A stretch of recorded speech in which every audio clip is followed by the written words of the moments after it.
Good morning and welcome to Path of Evolution. અધ્યાય 3 કર્મયુગ. આપણે આગળ જોયું હતું કે જ્યારે અર્જુનજીએ પ્રશ્ન પૂછ્યો કે ભગવાન આ બધી તમે જે સ્વધર્મની વાત કરી, સ્વભાવની વાત કરી, કર્તવ્યની વાત કરી, બધી કોને ખબર નથી? દરેકને ખબર છે. મને ખબર છે કે હું ક્ષત્રિય છું, મારે લડાઈ કરવી જોઈએ. યુદ્ધ મારું કર્તવ્ય છે, ધર્મ છે. છતાં માણસને ખબર હોવા છતાં માણસ પાપ કેમ કરે છે? છતાં મારાથી ધનુષ્ય બાણ કેમ મુકાઈ ગયું? એવું તે શું થયું? અને હું કેમ ભાગવાની વાત કરું છું? હું બીજાનો ધર્મ, પરધર્મ સ્વીકારવાની વાત કેમ કરું છું? કારણ કે એ પરધર્મ મને કેમ ગળ્યો લાગે છે? હા, ત્યારે ભગવાને વાત કરી કે માણસ ની અંદર સ્વભાવો રેલા છે. આગલા જન્મના કર્મોને લઈ અને દેહની અંદર સ્વભાવ રેલા છે. પ્રકૃતિને લઈ અને એ સ્વભાવ રેલા છે. બહાર પરિસ્થિતિ પણ પ્રકૃતિને લઈને બદલાય છે. બહારની પરિસ્થિતિ પણ પ્રકૃતિને લઈને બદલાય છે. એટલે જ્યારે માણસ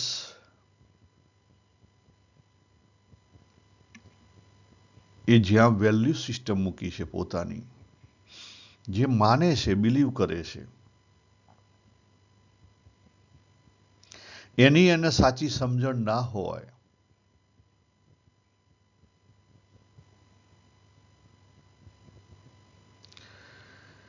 અહીંયા જે રજોગુણનો શબ્દ છે એ રજોગુણનો અર્થ શું થાય?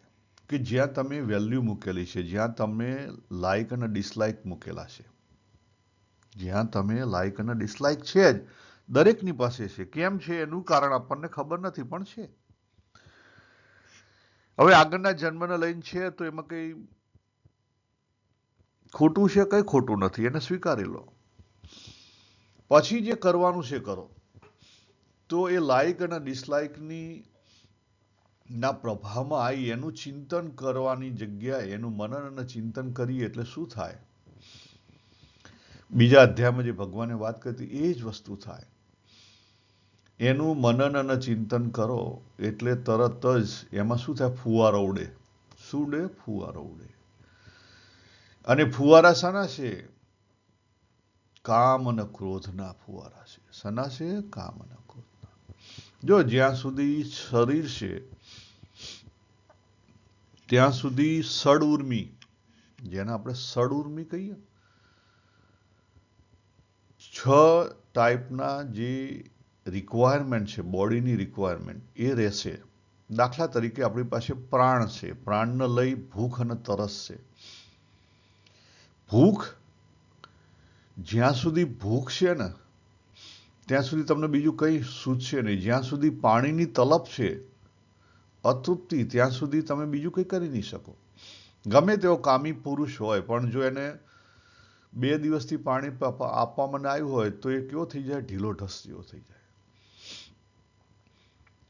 ભગવાન સ્વામિનારાયણ ગઢડા અમદાવાદનું બીજું વચનામૃત છે, એમાં આવી કંઈક વાત કરેલી છે કે નવું પરણેલું યુગલ હોય અને એને રાત દિવસ ચલવીને થાકી દેવામાં આવે, એટલે એની ઇન્દ્રિયો, શરીર, દેહ અને ઇન્દ્રિય થાકી જાય. પછી ઇન્દ્રિય છે, ઇન્દ્રિયનો વિષય એનો ભોગ ના કરી શકે. એટલા માટે તો આપણે અહીંયા જે કોઈ સાધુ થાય એમના માટે બહારના રૂલ્સ કડક રાખવામાં આવે. પણ એ કેટલું કામ કરશે? ભગવાન કૃષ્ણ કે એ કેટલું કામ કરશે? કામ કરશે, નો ડાઉટ, પણ એક હદ સુધી. કારણ કે ભગવાન શું કહે છે? અંદર અંતઃકરણમાંથી જ્યાં સુધી રસબુદ્ધિ પૂરી ના જાય ત્યાં સુધી કોઈ કામ થાય નહીં. પેલું દેખાદેખીનું થશે. શરૂઆતમાં થશે પણ પછી ઊભું થશે, કારણ કે અંદર પડેલું છે. ક્યાં પડેલું છે? અંદર પડેલું છે. અંદર પડેલી વસ્તુ બહાર આવ્યા વગર રહે નહીં.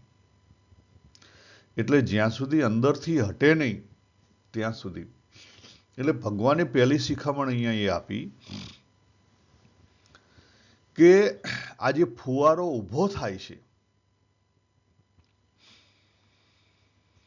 ફુવારો ઊભો થાય છે એની તરફ તું ધ્યાન રાખ. પછી એ જ વાતને ભગવાન આગળ સમજાવે છે, ઉદાહરણ આપે છે કે આ જે કામના છે,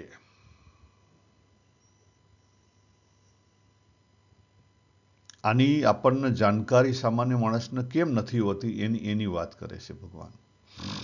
શું વાત કરે છે? તો પહેલા આપણે જોઈએ 38 અને 39 શ્લોક, પછી 37, 38 ને 39, જે ગઈકાલે આપણે એક મેથડની વાત કરી હતી, આજ બીજી મેથડની વાત કરીએ.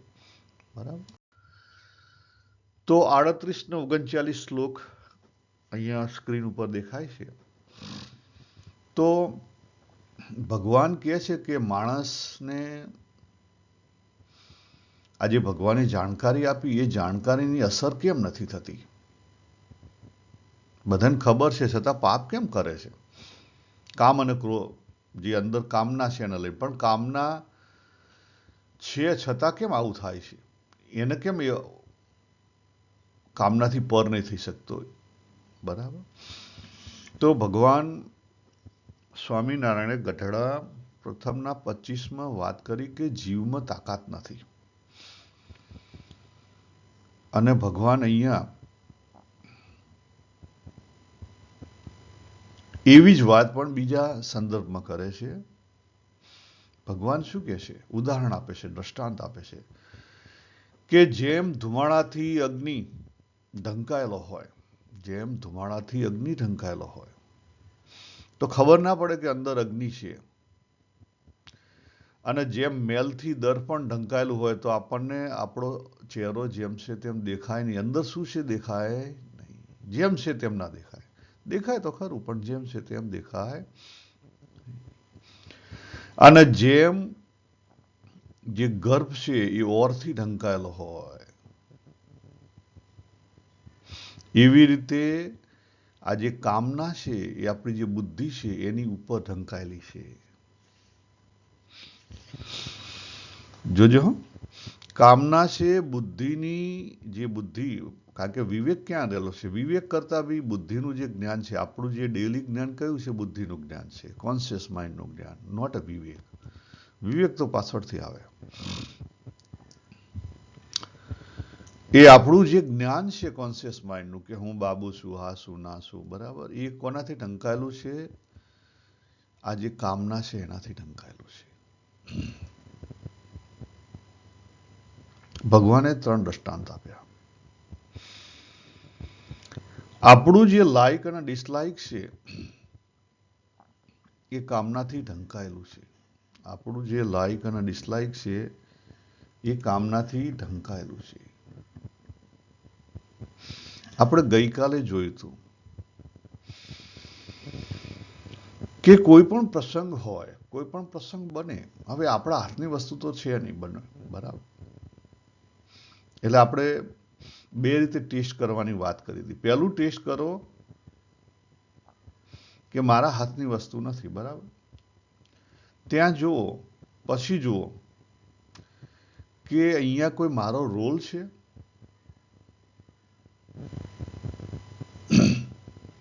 કે નથી.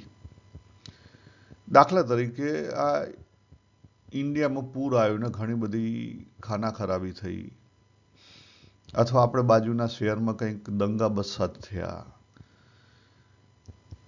તો આપણે શું કરી શકીએ? બરાબર? ઘણા લોકો ખાલી ટીવીના ન્યૂઝ જોઈ અને પોતાની સ્થિરતા છે ને ગુમાવી દેતા હોય છે. પોતાની સ્થિરતા ગુમાવી દે. હા, ગુમાવી દે. દાખલા તરીકે હું અહીં બેઠો છું અને ન્યૂઝ આવે કે મારા ફાધર ધામમાં ગયા. શું કરી લેવાના? કશું નહીં.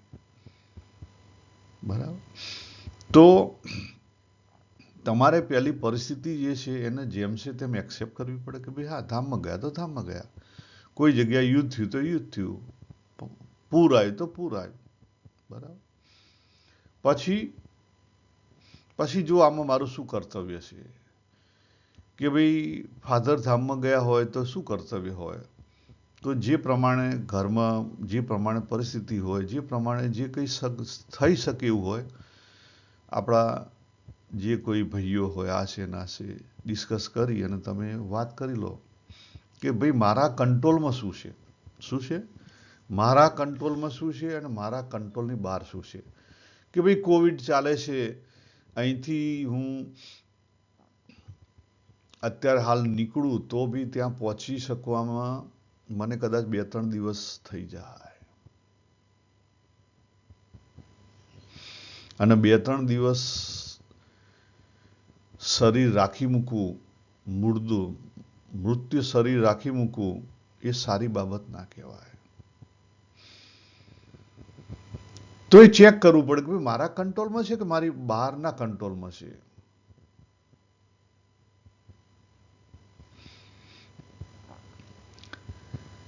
હવે આપણે ત્યાં પછી ઇમોશનલ થઈ જઈએ, આપણે ત્યાં ઇમોશનલ થઈ જઈએ અને બધાની ઉપર મારો સિક્કો ઉપર મૂકી દઉં કે ના મારે તો આવવું જ પડે, મારે તો જવું જ પડે.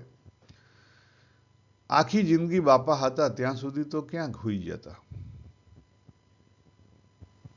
તો જેવી ભગવાનની મરજી સ્વીકારતા શીખો.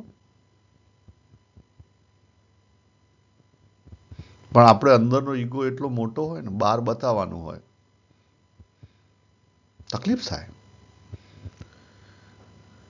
કોઈ પરિસ્થિતિ એવી આવે કે આપણાથી કોઈ ભૂલ થઈ તો પછી ચેક કરો કે મારા કંટ્રોલમાં શું છે અને મારા કંટ્રોલની બહાર શું છે, મારું કર્તવ્ય શું છે અને આમાં હું કશું કરી કેમ નથી. તો પ્રકૃતિનું છે ને પ્રકૃતિમાં છોડી દો યાર.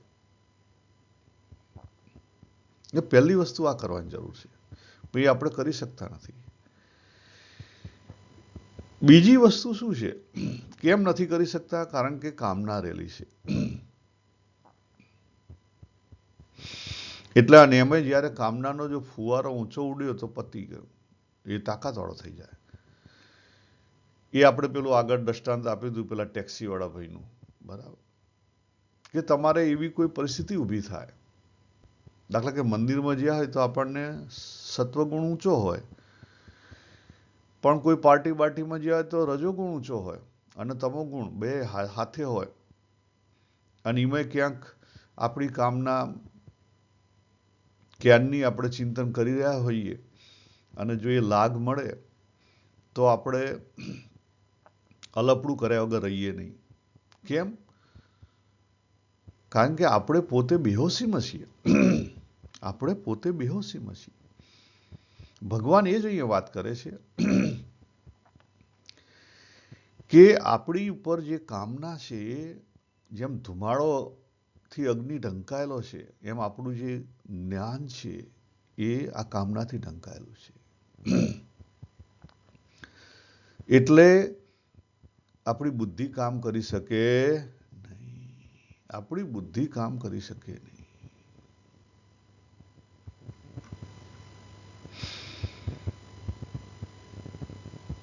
ભગવાને આગળ 18મા અધ્યાયમાં બુદ્ધિમાં પણ 3 ભાગ કીધેલા, આજે ગુણને લઈને, કે ભાઈ સાત્વિક બુદ્ધિ, રાજસિક બુદ્ધિ અને તામસિક બુદ્ધિ. વાતાવરણ સાત્વિક હોય તો આપણી બુદ્ધિ છે એમાં કામના ઓછી હોય, એમાં આપણો કોન્શિયસ પાવર થોડોક વધારે હોય. અને રાજસિક વાતાવરણ હોય ત્યારે આપણી અંદર કેવું હોય, આપણી અંદર જે કોન્શિયસ પાવર છે ને ઢીલો થવા માંડે. કેમ કે અંદર જેલો જે લાઇક અને ડિસલાઇક છે ને ખેંચવા માંડે. પણ જ્યારે તામસિક આખું વાતાવરણ હોય ત્યારે આપણી બુદ્ધિ તામસિક થઈ જાય, કારણ કે પ્રકૃતિની છે. પ્રકૃતિ જેવી હોય બહારની પ્રકૃતિ એવી અંદરની પ્રકૃતિ થઈ. તો આપણી જે બુદ્ધિ ત્યાં કામ ના કરી શકે, આપણી બુદ્ધિ કામ કરી શકે નહીં. પણ એની ખબર કેવી રીતે પડે? જે આપણે જે વાત કરી ભાવની, ભાવથી આપણને ખબર પડે 100%. જો ભાવની અસર થઈ, ફિલિંગ આવ્યું અને તમે વિચેતી ગયા તો તમે એમાંથી નીકળી જાઓ. બાકી નીકળી શકાય નહીં. બાકી નીકળી શકાય નહીં. અને આજે રાજસી કે સાત્વિક કે તામસી બુદ્ધિ છે ને, એ બધામાં ઊંડા ઉતરવાની જરૂર નથી. એમાં ઊંડા ઉતરવા જશો તો એનો કોઈ અંત નથી. એનો કોઈ અંત નથી. ભૂલમણી છે. ગુણાતીતમાં ભગવાને શું વ્યાખ્યા કરી આપી? કે 3 ગુણ છે, એ 3 ગુણથી ગુણ તો આવશે, પણ એ 3 ગુણ આયા એની તમને ખબર છે. અને તમે તમારો પોતાનો જે ઇન્ટેન્શન છે, તમારો પોતાનો ઇન્ટેન્શન, ઈરાદો, એ ના બગડ્યો તો કોઈ પ્રોબ્લેમ નહીં. હવે ઇન્ટેન્શન ક્યારે ના બગડે? કે જ્યારે અંદર કોઈ કામના ના હોય ત્યારે તમારો ઇન્ટેન્શન, તમારો જે ભાવ છે, કારણ કે આપણને જે કર્મબંધન છે ભાવના લઈને છે. તમારો ભાવ ના બદલાય ત્યારે ગુણાતીત કહેવાય. અને ભાવ છે અંદરનો ભાવ. કારણ કે અંદર અશુદ્ધિ નથી તો જ ભાવ ના બદલાય, નહીં તો ભાવ બદલાય. એટલે અંદર જે રાગ અને દ્વેષ છે એને સાચા અર્થમાં સમજીને એને દૂર કરવામાં આવે તો કોઈ પ્રોબ્લેમ ના થાય. બાકી બીજા બધા પ્રોબ્લેમ થશે. એ રાગ અને દ્વેષ અંદર છે ને, એને કાઢી અને એને બેલેન્સ કરી દેવામાં આવે તો કોઈ પ્રોબ્લેમ ના થાય. બાકી બધા પ્રોબ્લેમ થશે. જો આપણે ત્યાં શાસ્ત્રોની અંદર આપણે કેટલાક દોષની વાત કરે છે. કામના. એમાં શું કહે છે? પેલો મળ, પછી વિક્ષેપ અને પછી આવરણ.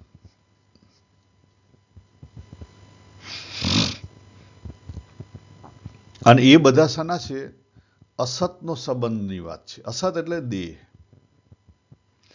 જ્યાં સુધી હું આ દેહ છું, જ્યાં સુધી હું આ દેહ છું એ ધારણા છે, ત્યાં સુધી આ 3 દોષ છે ને કદી જાય નહીં. મળ, વિક્ષેપ ને આવરણ. એક કોના છે? કામનાના છે. ને કામના આ રીતે ઘેરાયેલી રહે. જ્યાં સુધી દેહનું તાદાત્મ્ય છે, જ્યાં સુધી દેહનું તાદાત્મ્ય છે ત્યાં સુધી થોડા ઘણા અંશે મળ, વિક્ષેપના આવરણ જાય નહીં. તો દેહનું તાદાત્મ્ય કાઢવું કેવી રીતે? જ્યાં સુધી દેહ છે ત્યાં સુધી દેહનું તાદાત્મ્ય તો રહેવાનું. દેહનું તાદાત્મ્ય માત્ર એક જ વસ્તુથી જાય, વેલ્યુ સિસ્ટમ હરખી સેટ કરો તો જ જાય, બાકી ના જાય. વેલ્યુ સિસ્ટમ, સમત્વ. તમે સમત્વમાં હશો તો તમને આ મળ, વિક્ષેપના આવરણ અથવા કામના તમને કોઈ જાતની હેરાન નહીં કરી શકે.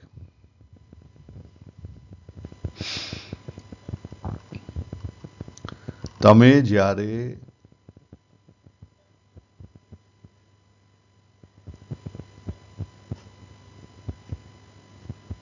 કમ્પ્લીટ હશો ત્યારે. બરાબર. હવે આગળ ભગવાન 39ના શ્લોકમાં શું કહે છે?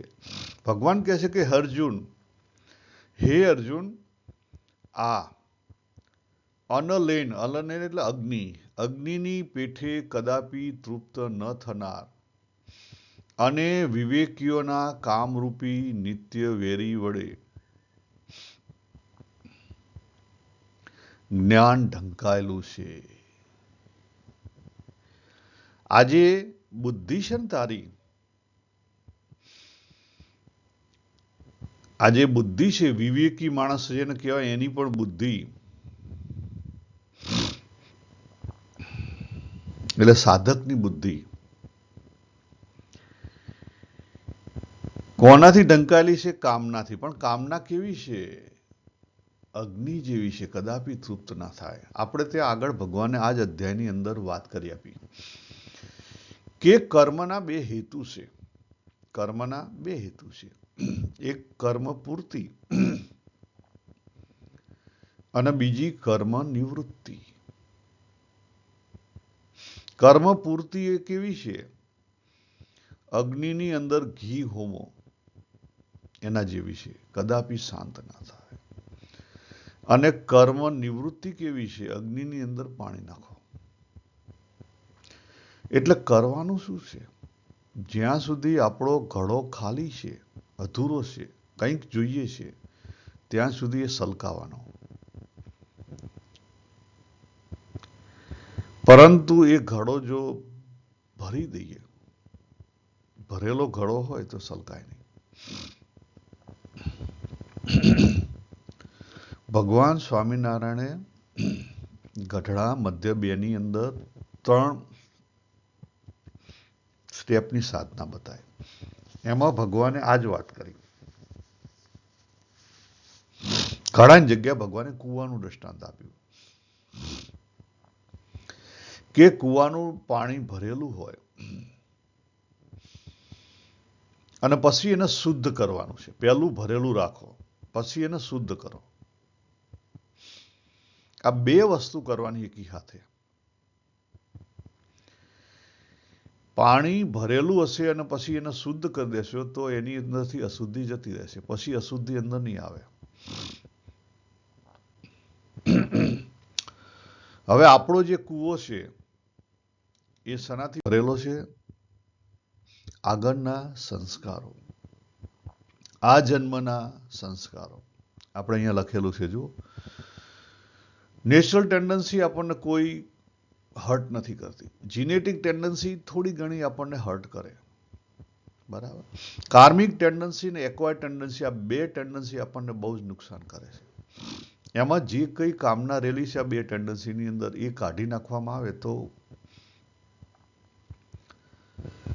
આપણો ઉકેલ આવે. એ સિવાય કોઈ ઉકેલ આવશે નહીં. આજે બીજા અને ત્રીજા અધ્યાય માટે આપણે આ જે ડ્રોઈંગ બનાવ્યું છે બહુ જ અગત્યનું છે. ભગવાને આ જ વાત આજે 37મા શ્લોકમાં વાત કરી, એ જ વાત ભગવાને આગળ પણ કરી છે.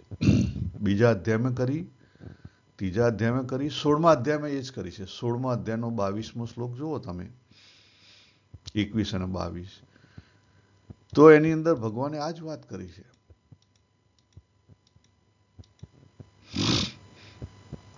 કામ, ક્રોધ, લોભ. ભગવાન કહેવા શું માંગે છે? ભગવાન કહેવા શું માંગે છે? સિમ્પલ વસ્તુ છે કે જ્યાં સુધી દેહનું તાદાત્મ્ય છે, દેહનું તાદાત્મ્ય છે, ત્યાં સુધી લોજિકલ માઇન્ડ છે, ઇમોશનલ માઇન્ડ છે, અપર સબકોન્શિયસ માઇન્ડ છે, લોઅર સબકોન્શિયસ માઇન્ડ છે. આ 4 માઇન્ડ રેલા છે. સમજી લો કે આ 4 માઇન્ડ અહીંયા લખેલા છે ને, L1 2 3 4. સમજી લો 4 માઇન્ડ છે. ખરેખર તો એને રિવર્સમાં સમજવા જોઈએ. L4 છે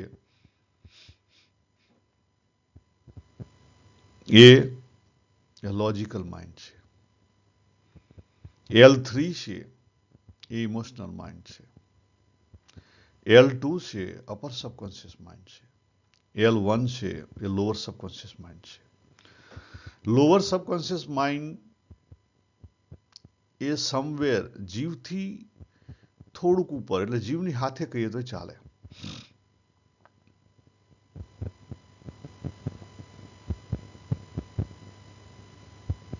આપણે હવે જોઈશું એનો બીજો ડાયાગ્રામ. પણ આ આપણે છીએ. હવે અહીંયા આપણે કઈ જગ્યાએ ખૂપેલા છીએ આપણે જાતે નક્કી કરવું પડે. બહારની વસ્તુ તો આપણને હેરાન કરવાની જ છે, પણ ભગવાને બહુ સરસ, આપણે અહીંયા ભૂલી ના જવું જોઈએ, ભગવાને બહુ સરસ આપણને સાધનો આપેલા છે. ભગવાન દયાળુ છે. આપણને બહુ જ સરસ સાધન આપેલા છે. આપણને ભાવ અથવા ફિલિંગ આપેલું છે. આપણને જે મોહ આપેલો છે ને એ સારા માટે આપેલો છે. ભલે આપણે પેદા કર્યો, પણ એ મોહ છે ને, આપણો રાગ, એ સારા માટેનો છે. એને જો સાચા અર્થમાં સમજીએ તો દ્વેષ પણ સારા માટેનો છે. રાગ અને દ્વેષ બંનેનો સાચા અર્થમાં જો સમજીને ઉપયોગ કરવામાં આવે સાધનામાં, તો એનાથી પર નીકળી જવાય. કોઈ વ્યક્તિ છે એ સપોઝ પદાર્થોમાં ખૂપેલો છે લેવલ 4 ઉપર, કે ભાઈ એને સપોઝ કોઈ રાજકારણી છે, એને સત્તાનો એટલો બધો મોહ છે કે સત્તા માટે ફેમિલીને છોડી શકે છે, બરાબર, પોતાના જે કોઈ નાના મોટા રસ હોય અંદરના, કે ભાઈ એને સંગીત બહુ સારું આવડતું, પણ સંગીત પણ એને છોડી દીધું. ભગવાનની દેન હતી, પણ સંગીત એને છોડી દીધું. કેમ? સત્તા માટે, પોલિટિક્સ માટે. ફેમિલીને છોડી એને પોલિટિક્સમાં લાગી ગયું, બરાબર. તો એ માણસ પોલિટિક્સમાં એને એટલો બધો મોહ છે, તો એ પોલિટિક્સમાંથી જ એને પર થવાય. આ એક અલગ સાધના છે, પણ એને પોલિટિક્સમાંથી પર થઈ શકાય, યસ થઈ શકાય. તમે જે બહુ જ અતિ ભોગી હોય, અહીંયા બતાવેલું છે ને એ આગળ, એ અતિ ભોગી જો જેમ છે તેમ એ સત્તાનો ટેસ્ટ સમજી જાય, જેમ છે તેમાં અઘરું છે, પણ જેમ છે તેમ જો સમજી લાય, તો એ સીધો કૂદકો મારીને નીચે વચ્ચે ક્યાં ગ્રીન દેખાય ને ત્યાં આવી શકે. હા, એને પછી લાલ અને બ્રાઉન થવાની જરૂર નહીં, સીધો આવી શકે. યસ, સીધો આવી શકે.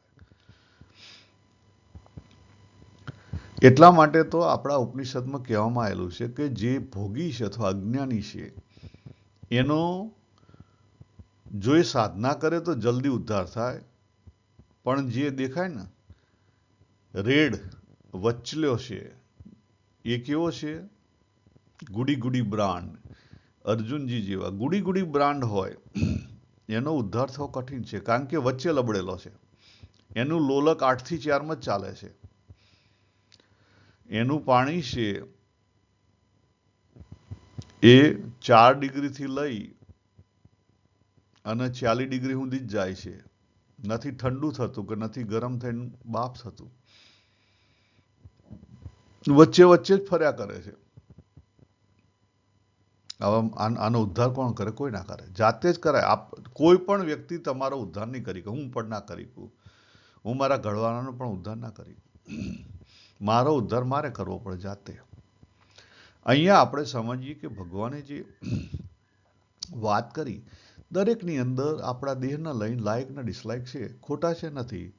દરેકની અંદર લાયક અને ડિસલાયક એ આગળના સંસ્કારને લઈને છે. ઓકે, એટલે નાની મોટી કોઈ કામનાઓ આગળના સંસ્કારને લઈને છે, પણ એની સાધના કરવી પડે.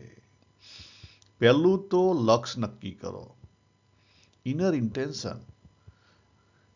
કેટલા જન્મોથી આપણે આ બધી કામનાઓ પૂરી કરી કે થઈ? સપોઝ તમે 40, 50 કે 60 વર્ષે ગૃહસ્થ છો, તો તમે અને તમારા વાઈફ બંને ભેગા થઈને સેક્સ કેટલી વાર ભોગવવાનો પ્રયત્ન કર્યો?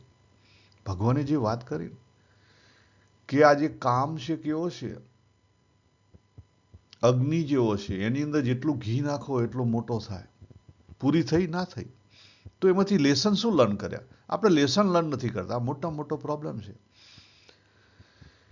આપણે લેસન લર્ન કરતા જ નથી. આટલા જન્મોથી આ શું લેસન લર્ન કરે? કશું જ નહીં. અને આ જન્મે પણ શું કર્યું? કશું નહીં, જતું રહ્યું મોટા ભાગનું લાઈફ. અને હજી પણ કંઈ કરવા તૈયાર છીએ? ના. હજી આપણે કામનાઓની અંદર છુપાયેલા છીએ. એ જે રાગ છે ને, એ રાગ, એનું ચિંતન કરો. એ જે કામના થોડી ઘણી પડેલી છે એનું ચિંતન કરો તો શું થાય? મોહ આવે, આસક્તિ આવે.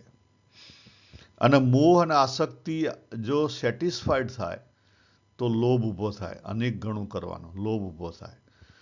અને એ જ મોહ અને આસક્તિ જે આવી છે એમાં કોઈ અડચણ આવે તો શું થાય? ક્રોધ આવે. અને પછી તમે ક્રોધ કરી કે ના હોય તો ઈર્ષા હોય કાં દ્વેષ હોય. તમે ઈર્ષા કરો કાં દ્વેષ કરો.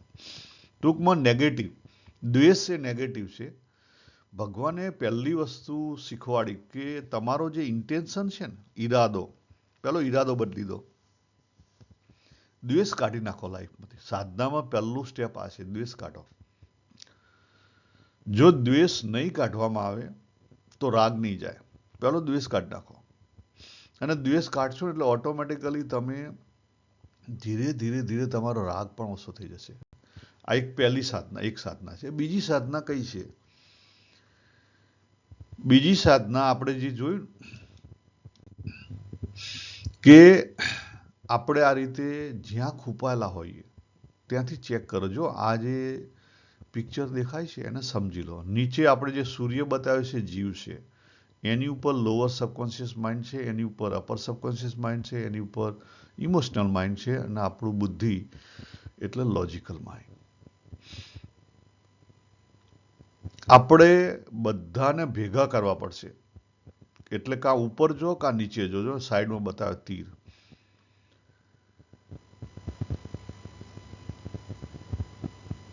હવે જો તમે સાચી રીતે સમજો તો ભગવાને આપણને શું આપેલું છે? ભગવાને આપણને મોહ આપ્યો છે. મોહને સાચા અર્થમાં સમજીએ ને, દરેક વ્યક્તિને પોતાનું ફેમિલી પ્રત્યે થોડો ઘણો વધારો ઓછો મોહ હોય જ, પ્રેમ હોય જ. એનો જો સાચા અર્થમાં ઉપયોગ કરવામાં આવે તો સહેલામાં સહેલો રસ્તો છે કે એનો ઉપયોગ કરી અને આપણે નીચલા દ્વાર થઈને, ઉપરના દ્વારથી એનાથી નહીં નીકળાય, નીચલા દ્વારથી નીકળી જવાશે. ઉપલું દ્વાર તમારે ઉપયોગ કરવો હોય તો તમારે 1 to 1 સાધના કરવી પડે. ઉપરનો એરો છે ત્યાંથી ઘટવું હોય તો 1 to 1 સાધના કરવી પડે. આજે આપણે મેઇન સમજવાનું શું છે કે આપણી અંદર જે કોઈ વાસનાઓ છે, વાસનાને વાસના તરીકે સમજી લેવામાં આવે અને જેમ છે તેમ એને જો ભોગવી લેવામાં આવે, જેમ છે તેમ, પણ આપણે પૂરી વાસના ભોગવતા નથી. પૂરી વાસના જેમ છે તેમ જો ભોગવી લેવામાં આવે, કોઈ વ્યક્તિ ભોગવી લે એના, આ દેખાય ને અહીંયા આ જે ગ્રાફ છે એની અંદર આપણો 6 થી આપણું જે લોલક ઉપડે અને સત્તાનો મોહ છે તો સત્તા જેમ છે તેમ ભોગવી લેવામાં આવે જ્યાં સુધી એનું દેહ, ઇન્દ્રિય, મન, બુદ્ધિ થાકી ના જાય, થાકીને લોથપોથ ના થઈ જાય ત્યાં સુધી. તો એને એમાંથી જ્ઞાન થઈ જાય. બાર ઉપર આવી જાય કાંટો, હોશમાં જો બાર ઉપર કાંટો આવે ને તો એમાંથી એને જ્ઞાન થાય. આપણો હોશ ટકી નથી શકતો. આપણો પ્રોબ્લેમ એ છે કારણ કે જીવ પાસે એટલી તાકાત નથી, એટલે આપણો હોશ ટકી શકતો નથી. આપણે આ સમજાય તું ખબર છે લોલો? આ એ જ વસ્તુ છે. જો તમને કશાકમાં તમે સપોઝ બહુ જે પ્રોબ્લેમ છે, સપોઝ તમે બહુ કામી છો, બહુ જે ક્રોધી છો, કે બહુ ઈર્ષા છે, બહુ લોભ છે, પણ એને જેમ છે તેમ જોવામાં આવે ને તો પણ એનો ઉકેલ આવી જાય. બીજી વસ્તુ અહીંયા આપણે જે જોઈએ છે ને 8 થી 4 જે લોલક ફરે છે એનો અર્થ શું થયો કે આપણે 8 ઊભું કર્યું છે ત્યારે 4 દેખાય છે. આપણે 8 ઊભું કર્યું છે ત્યારે 4 દેખાય છે. યાદ રાખો, તમારી અંદર ક્રોધ દેખાય છે એનો શું છે કે તમારી અંદર કામના છે. ક્રોધ બહાર દેખાણો 8 રૂપે તો 4 પાછળ છે જ, તો કામના છે. એટલે મૂળ શોધવાનો પ્રયત્ન કરો. આપણે મૂળ શોધતા નથી. આપણે શું કે મારે ક્રોધ કાઢી નાખવો છે, મારે લોભ કાઢી નાખવો છે. ના ના ના, તું જ્યાં છુપાયેલો છે ને એ પહેલી કામના કાઢ તો તારો એ ક્રોધ નીકળશે. પોઝિટિવ ને નેગેટિવ એનર્જી હોય, આપણે ચેક આગળ જોયું હતું, બરાબર? પોઝિટિવ અને નેગેટિવ એનર્જી હોય. એટલે આપણને એક વસ્તુ દેખાય છે એનો અર્થ શું છે કે બીજી છે. એ બે વસ્તુને કાઢવી એનો અર્થ શું થયો? એને બંનેને બેલેન્સ કરવી. કાઢવી એનો અર્થ શું થયો? બેલેન્સ કરવી. આને જો સ્ટેપ બાય સ્ટેપ સમજવામાં આવે અને સ્ટેપ બાય સ્ટેપ એપ્લાય કરવામાં આવે તો ભગવાને આપણને બધી વસ્તુ આપેલી છે. અને બહુ જે આ જે ભગવાનનું સાયન્સ છે ને બહુ સીધું, સરળ અને દરેક વ્યક્તિ એને અપનાવી શકે એવું છે. પણ આપણે ખરેખર અપનાવવું નથી. વિચાર કરો કે તમને ખાવાનો શોખ છે તો તમે કેટલી વાર જમ્યા? એમાંથી શું શીખ્યા? લર્ન કર્યું? ના. આપણે આખી આ જિંદગી કરીએ છીએ શું? આપણી જીજીવિષા ક્યાં ચાલી રહી છે? આપણે કદી વિચાર કર્યો? આટલા જન્મોથી આપણી જીજીવિષા ભરાતી જ નથી. કેમ? કારણ કે આપણે એને પહેલી વસ્તુ સ્વીકારી જ નથી. આપણે જોયું જ નથી. આજે જીવનની અંદર જે જીજીવિષા છે એની તરફ દ્રષ્ટિ કરો કે હારું હું અત્યારે 59 વર્ષ થયા અને હજી એ કામના મારી અંદર રહેલી છે. તો કેમ રહેલી છે? શેના માટે છે? કેટલી વાર એ કામના ભોગવી તો કેમ પૂરી નહીં થતી? મને દેખાય છે કે મારો દેહ નથી રહેવાનો. મૃત્યુ આજે શરીર માટે મૃત્યુ રિયાલિટી છે. જન્મ થયો એટલે મૃત્યુ રિયાલિટી છે. બીજી બધી વસ્તુ રિયાલિટી નથી. આ મકાન છે, પૈસા છે, એસેટ છે, બધું મૃત્યુ સાથે જતું રહેવાનું. સત્તા છે, બધી જ વસ્તુ દેહનું તાદાત્મ્ય મૃત્યુ સમય તૂટી જવાનું. તો પછી સૌથી મોટી પ્રેક્ટિસ કઈ કરવી જોઈએ? દેહનું તાદાત્મ્ય અત્યારે તોડો. દેહનું તાદાત્મ્ય અત્યારે તોડો. આ જો પ્રેક્ટિસ કરવામાં આવે, આ બીજી એક અલગથી પ્રેક્ટિસ મેં બતાવી તમને, એ જો કરવામાં આવે, મૃત્યુને જેમ છે તેમ સમજી લેવામાં આવે તો પણ તમે આમાંથી બહાર નીકળી શકો. તો આની ઉપર મનન ચિંતન કરજો. આપણે અહીંયા પૂરું કરીએ. હરિઓમ તત્સત. હરિઓમ.